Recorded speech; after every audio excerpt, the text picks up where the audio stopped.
Oke, selamat datang adik-adik di materi Serevit. Nah, kali ini kakak akan membahas mengenai materi bab 1 di kelas 10 tentang sosiologi sebagai ilmu.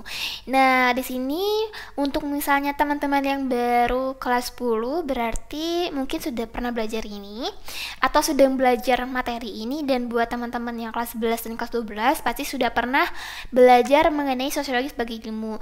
Nah, jadi kita hari ini sebenarnya akan membahas mengenai materi-materi sosiologi sebagai ilmu.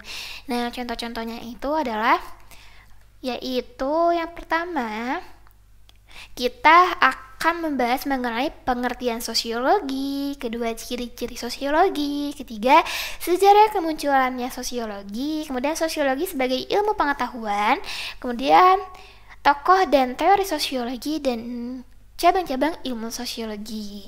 Nah, jadi di bagian subbab ilmu sosiologi ada sub-subbabnya.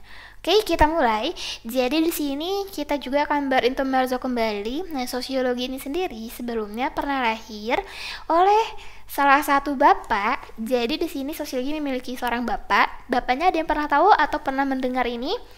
Yap, betul sekali. Bapak sosiologi itu adalah Auguste Comte. Nah, beliau adalah seorang yang berkebangsawanan Perancis, dan beliau juga mengungkapkan bahwa katanya manusia tidak bisa hidup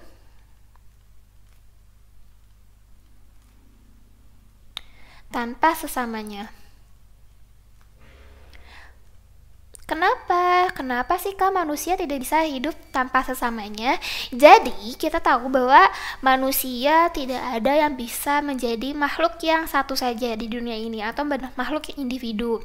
Maksudnya adalah di sini manusia dalam memenuhi kebutuhannya sehari-hari, manusia membutuhkan orang-orang lain. Contohnya ketika ingin makan, kita butuh nasi. Tapi nasi tidak akan ada kalau tidak ada petani yang menanamnya. Kemudian kita ingin berinteraksi dengan orang lain, ingin ngobrol, tapi kalau tidak ada orang lain, kita nggak bisa berinteraksi. Nah, contohnya aja di masa pandemi ini, kita sangat terbatasi ya kebutuhan manusia itu untuk berinteraksi. Walaupun interaksi tersebut masih bisa tergantikan secara tidak langsung, melalui kontak dan komunikasi tidak langsung. Namun, hakikatnya adalah manusia memang tidak bisa hidup tanpa sesamanya. Jadi, manusia tidak bisa hidup sendiri dan untuk memenuhi kehidupannya masing-masing. Nah, ini menurut Auguste Comte, yaitu salah satu tokoh sosiologi dan bapak sosiologi. Kemudian ada pengertian yang lebih jelas lagi bahwa sosiologi adalah ilmu yang mempelajari hubungan antar manusia, proses sosial, struktur sosial, dan perubahan sosial dalam masyarakat. Betul ya bahwa di sini sosiologi mempelajari hubungan antar manusia. Lantas, Kak, apakah sosiologi itu sama dengan psikologi? Nah, sebenarnya ilmu sosiologi dan psikologi itu kajiannya itu sama, yaitu adalah manusia. Namun, ternyata sosiologi itu berbeda teman-teman dengan psikologi. Kenapa Kak beda? Karena sosiologi itu lebih kepada hubungan masyarakat.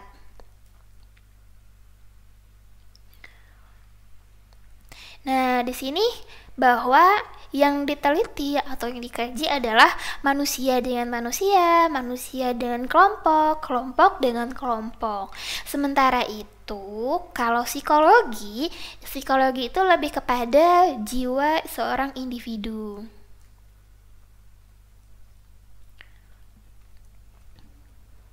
Nah, jadi bagaimana sih misalnya hubungan dalam masyarakat mempengaruhi jiwa seorang individu. Kemudian bagaimana jiwa seorang individu juga mempengaruhi hubungan masyarakat. Itu dia korelasinya antara sosiologi dengan psikologi. Namun, kedua ilmu ini sendiri itu berbeda ya. Mereka ilmu yang berdiri sendiri. Kemudian, sosiologi juga menceritakan mengenai proses sosial, struktur sosial, dan perubahan sosial dalam masyarakat. Proses sosial ini nanti kita akan menemui di kelas 11, kemudian struktur sosial juga di kelas 11, perubahan sosial akan kita temui di kelas 12.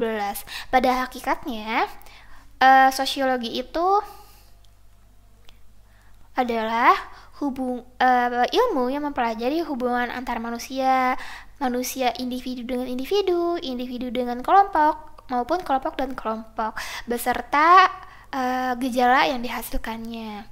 Nah, individu dengan kelompok, kemudian, nah di sini bisa jadi hubungan yang saling timbal balik ya di sosiologi itu.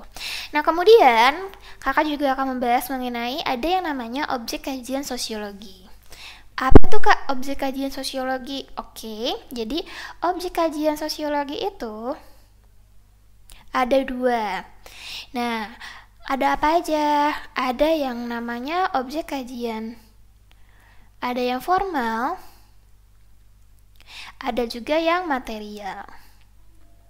Nah, kalau yang formal itu objek kajiannya adalah masyarakat.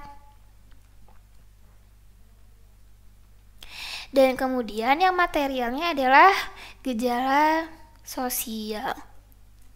Kak, apa sih gejala sosial itu? Gejala sosial itu adalah hal-hal yang dihasilkan dari interaksi antara individu dengan individu, individu dengan kelompok, kelompok dan kelompok, itu adalah hasilnya namanya gejala sosial. Nah, jadi kita bisa tahu di sini bahwa sosiologi itu sangat luas sekali ya. Pada intinya, sosiologi itu ilmu tentang masyarakat. Nah, sosiologi itu ternyata sangat luas.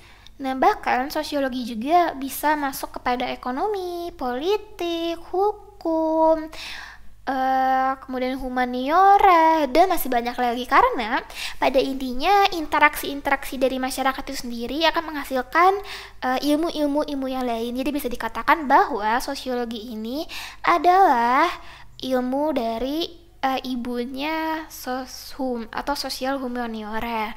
Misalnya dari proses individu yang berinteraksi dan saling tukar menukar, maka lahirlah ekonomi. Kemudian juga ada ketika proses individu atau kelompok dalam menyampaikan pendapatnya, itu bisa jadi politik, dan masih banyak lagi kajian sosiologi karena kita sangat luas sekali. Maka dari itu sosiologi ini adalah pelajaran yang menyenangkan, dan sosiologi juga di sini adalah pelajaran yang sebenarnya sangat relate atau sangat berhubungan dengan kehidupan sehari-hari. Jadi untuk pengertian kita cukupkan sampai sini dulu. Sekian dan terima kasih. Dadah. See you di tempat selanjutnya atau di video selanjutnya.